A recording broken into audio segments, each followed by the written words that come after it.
Chapter 7, Word Wars.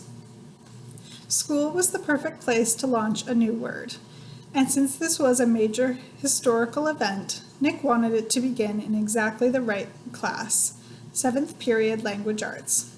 Nick raised his hand first thing after the bell rang and said, "Mrs. Granger, I forgot my Frindle." Sitting 3 rows away, John blurted out, "I have an extra one you can borrow, Nick." Then John made a big show of looking for something in his backpack. "I think I have an extra Frindle. I told my mum to get me 3 or 4. I'm sure I had an extra Frindle in here yesterday, but I must have taken it. Wait, oh yeah, here it is."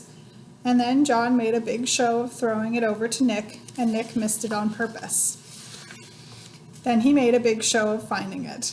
Mrs. Granger and every kid in the class got the message loud and clear. That black plastic thing that Nick borrowed from John had a funny name, a different name, a new name, Frindle.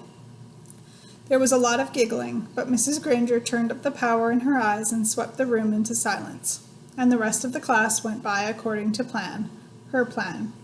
As everyone was leaving after class, Mrs. Granger said, "Nicholas, I'd like to have a word with you," and she emphasized the word word. Nick's mouth felt dry and he gulped, but his mind stayed clear.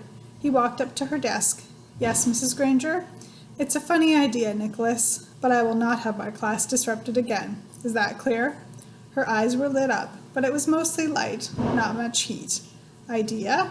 What idea?" asked Nick, and he tried to make his eyes as blank as possible. "You know what I mean, Nicholas. I am talking about the performance that you and John gave at the start of class. I am talking about this." And she held up her pen, an old maroon fountain pen with a blue cap. "But I really didn't have a Frindle with me," said Nick, amazed at his own bravery. And hiding behind his glasses, Nick kept his eyes wide and blank. Mrs. Granger's eyes flashed and then narrowed, and her lips formed a thin, hard line. She was quiet for a few seconds, and then she said, "I see. Very well. Then I guess we have nothing more to discuss today, Nicholas. You may go." "Thanks, Mrs. Granger," said Nick, and he grabbed his backpack and headed for the door. And when he was just stepping into the hallway, he said, "And I promise, I won't ever forget my Frindle again. Bye."